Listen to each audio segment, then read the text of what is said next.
একজন সাধু হিমালয়েতে একটি সুন্দর কথা বলেছিলেন, আমার আজ অব্দি মনে আছে। দোহি রাস্তে হে মহাত্মাজি, জানো ইয়া মানো। অধ্যাত্ম জীবনে দুটি রাস্তা আছে, একটি হচ্ছে মেনে নাও, বিশ্বাস করো, আরেকটি হচ্ছে জানো, জেনে নাও। এই মেনে নাওটি, this is how religion is normally understood. বিশেষ করে পাশ্চাত্যতে রিলিজনও বলে না, এখন বলে ফেথ, বিশ্বাস। So as if religion, spirituality সবটাই হচ্ছে faith, বিশ্বাস। But that's one of the ways. মেনে নাও।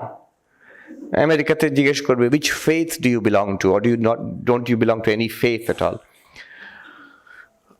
দু রকম, একটা হচ্ছে বিশ্বাসের পথ। আমি 3 রকম পথের কথা বলবো। The idea being, এই দৃগ্দৃশ্য বিবেক, এটার কি বিশেষত্ব এটা বোঝার জন্য একটা I'll prepare a sort of background, then we will understand what this is. This is important because unfortunately we are not used to this kind of spirituality. This is a unique kind of spirituality. So একটা হচ্ছে মেনে নেওয়ার পথ, যাকে বলে বিশ্বাসের পথ। সাধারণত this is how people understand religion and spirituality. একজন ঈশ্বর আছেন,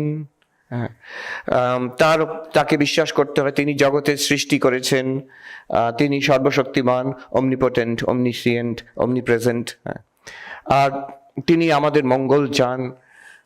And how do we know this? এগুলো জানলাম কি করে? An epistemological question. How do you know anything? তো এটা জানলাম কি করে? এটা আমি শাস্ত্রের থেকে জানি, আপ্তবাক্যর থেকে জানি, ঋষিদের কথার থেকে জানি, মহাপুরুষদের কথার থেকে শুনেছি আমি, ওদের কথা আমাদের বিশ্বাসযোগ্য মনে হয়, অতএব আমি মেনে নিয়েছি। আমাদের ঐতিহ্য, আমাদের ট্র্যাডিশন থেকে জানি, হয়তো ফ্যামিলি, কমিউনিটি, আমাদের ধর্মীয় tradition, it tells me there is God and you believe in God. তো এই একটা উপায়, ভগবান আছেন বিশ্বাস করে। ঠাকুরও বলছেন সচ্চিদানন্দের খেয়েই হচ্ছে বিশ্বাস। It starts with faith. এখন এখানে একটু সমস্যা এই হয়ে যায়, যদি কারোর বিশ্বাস না থাকে। If you have faith then you are blessed. বিশ্বাস থাকলে তো খুবই, এটা ইটস এ ওয়ান্ডারফুল থিং। কিন্তু এখন অনেকের বিশ্বাস নেই, কিংবা অনেকে ঠিক সেই অর্থে বিশ্বাস করতে চায় না। বিশেষ করে আমাদের যে যুগ, একজন বলল, never in human history have so many people disbelieved in God. তো নাস্তিক কিংবা অ্যাগনস্টিক অর এথিস্ট, তাদের সংখ্যা সারা ইতিহাসে যদি আমরা দেখি, এই আজকের যুগে ম্যাক্সিমাম, সবচেয়ে বেশি। তো দে ডিমান্ড প্রুফ। এটা how do I know that God exists? আর যদি বলি আমরা বিশ্বাস করি scripture, how do I know that the scripture is true? শাস্ত্রই বা সত্য আমরা জানবো কি করে? একাধিক শাস্ত্র আছে, একাধিক ধর্ম আছে, তারা বিভিন্ন রকম বলে। দার্শনিক ডেভিড হিউম বলেছিলেন, extraordinary claims require extraordinary proof. So what is the proof? বিশেষ করে when you have highly trained people, scientifically trained people, they find it difficult to believe. Younger people these days, এই দেশে হোক ও দেশে হোক, it's sort of a natural thing for young people. Oh, সবাই আমি বিশ্বাস করি না। I find a lot of that. Not there's so many young people here, they're different. আর আমিও ছোটবেলায় I had a natural belief. আমার কখনো মনে হয়নি, একবার প্রশ্নও ওঠেনি যে আছেন কি নেই। আমার তো I sort of really wanted it to be true, যে ভগবান আছেন। So I believed it. And I was lucky. কিন্তু অনেকে they don't believe it, or they find it difficult to believe. So there is another path. আরেকটি উপায় আছে স্পিরিচুয়ালিটিতে, and that is the path of direct experience, অনুভব, একটা mystical experience, যে শুধু বিশ্বাস করা নয়, আই উইল রিয়েলাইজ গড, আমার অনুভব হবে।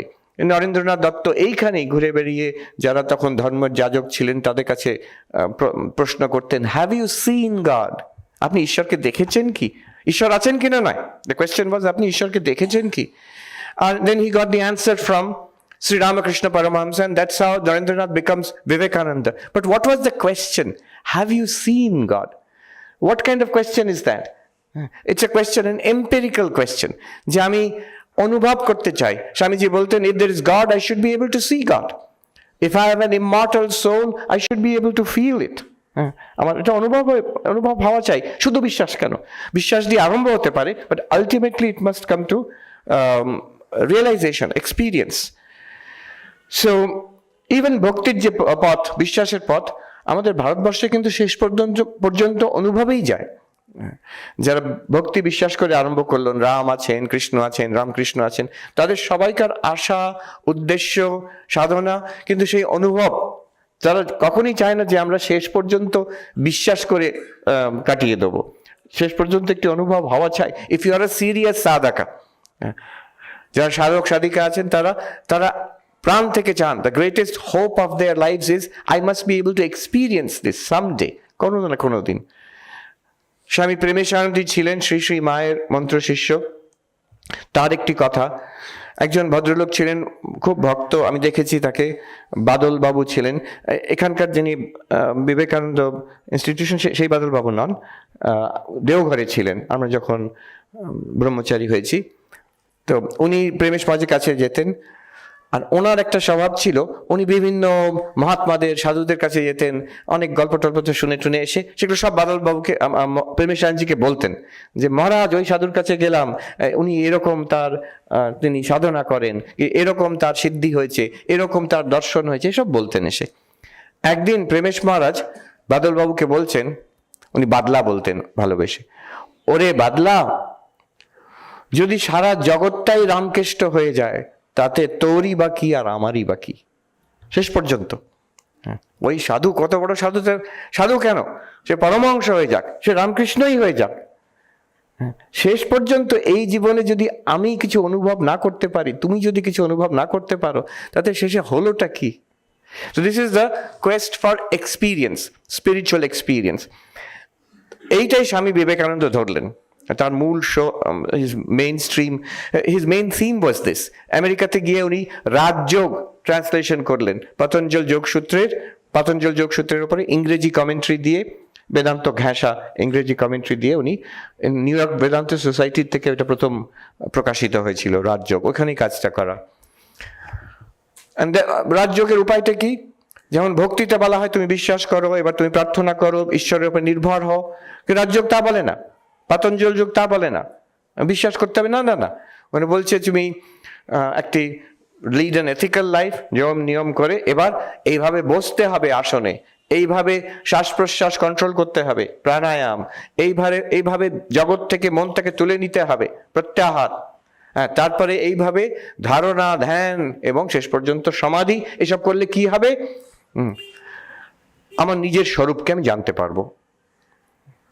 তদা দ্রষ্টু স্বরূপে অবস্থানম, দ্রষ্টা যে চৈতন্য, আমি নিজের মতন আমার আসল স্বরূপকে আমি বুঝতে পারবো, এটা হবে। This is an experience.